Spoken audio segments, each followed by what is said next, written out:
This is a Grow with the Gatchell video presented by the Jim Gatchell Memorial Museum. Hey guys, are you ready to make some more art with me? This is a really fun project that I think you can do alone or you can do as a family. You only need two things, okay? Three things actually. You need black paint and you need a fork. I'm using a plastic fork because we have them and they're just easy to toss afterwards, but you can use a metal fork too. Just make sure you wash it off afterwards. All right, first thing you need to do is pour some black paint on your palette. Maybe you don't have paper plates. Maybe you want to use a piece of Tupperware or fold a piece of newspaper up a bunch, okay? Then you're gonna add some water to it, not a lot of water. But you're wanting to water it down so it's like the consistency of syrup that you would put on your pancakes, okay? And then I'll use my fork and I'm gonna stir up my syrup. Okay. Ooh. Now, we are going to paint today using just the tips of our forks. So I think now we're gonna probably film from above so you can see how I make my marks. All right, so we're gonna start by dipping our forks in the paint, okay? Now I'm gonna practice on this piece of paper just to show you guys what we're gonna do. Whoa, isn't that cool? Look at all the different lines. Okay, so we're gonna start by just on this bottom part of your piece of paper, making a whole bunch of lines. All right, so we're gonna make a whole bunch of lines. And they don't have to be perfect because it's hard to make anything perfect with a fork.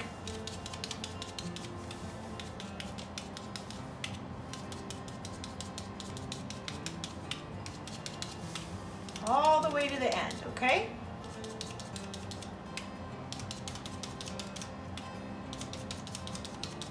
All right, you did good. It's all done, right? So now you're gonna take your fork, but you're actually gonna use the side of one of the tongs, okay? So again, we're just practicing, okay? And I need you to draw some lines, okay? Okay? Side by side. Because what we're actually making, guys, is aspen trees. So now same thing with the side of your fork.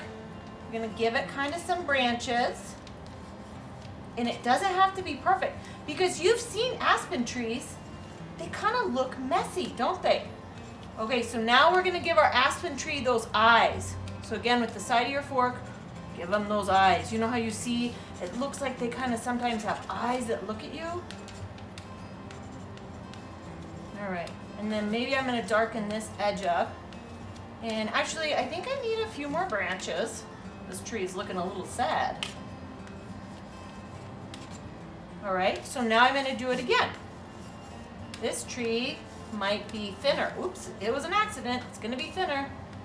Again, branches up to the sky. And then I'm gonna do my eyes.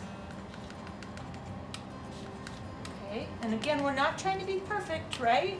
Kind of abstract, kind of just let you know the idea of what you're doing. And we're just gonna stick to this side of the page right now. I'm gonna do one more over here. Okay, one more. Whoops, again, see how my paint gets away from me? Kind of makes it look cool though. I'm gonna throw in a couple eyeballs. All right. Okay, well, now I'm done with my trees. Do you guys see trees? I see trees. I'm gonna make some of my grass maybe go a little higher. Just a little bit, because it looks a little too perfect. Okay, and now I'm all done. So here's what I would love for you to do. I would love for you to take your beautiful aspen tree painting and write a poem or find your favorite quote or your favorite poem and write it here. And just keep it as something that can kind of inspire you during these next couple hard weeks. So we have one that we finished already to show you. I'm gonna put this one over here. So here's the one we did earlier. It was just as fast, and our director Sylvia put her favorite poem, The Tree Party, on there. And if you might want to use the tree party as your poem too. So another really fun thing you can do if you're kind of doing this as a family or with your siblings or maybe your friends, you guys are FaceTiming, you can pick how many trees to put on there for how many people you have in your family. Maybe you have 3 people in your family, so you do 3 trees. Maybe you have 5 people in your family. You have a mom, a grandma, and 3 little people. So you could do 5 trees, 2 big ones, 3 littles, okay? And then you can find your favorite picture. You don't need fancy paper. You could print it out and you can glue it on there. And that is your family tree forest. This is actually our family photo at the museum. Jen, our educator, me, and Sylvia, our director. So we'll probably hang this on the fridge. I hope you guys had fun. If you used a plastic fork, you can throw it away. If not, don't forget to wash your fork. Thanks, guys.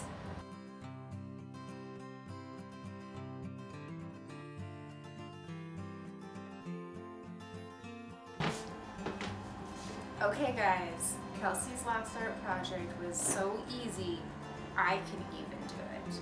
And then I decided to put one of our most beloveds on my board, and I wrote a little limerick, so I'm gonna share it with you.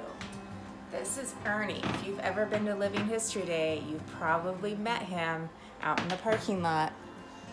So there once was a mule named Ernie who often took mountain journeys.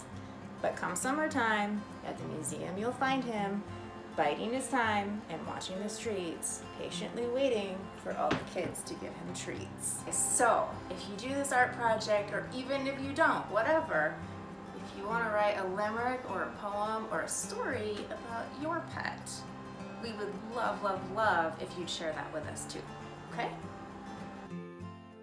Thanks for joining us. Watch for further videos and resources to be shared. We at the Jim Gatchell Memorial Museum hope to alleviate some boredom, share some history, and maybe even share a laugh. As the world grapples with some scary stuff, know that we are in this together, and we museum nerds send you our love.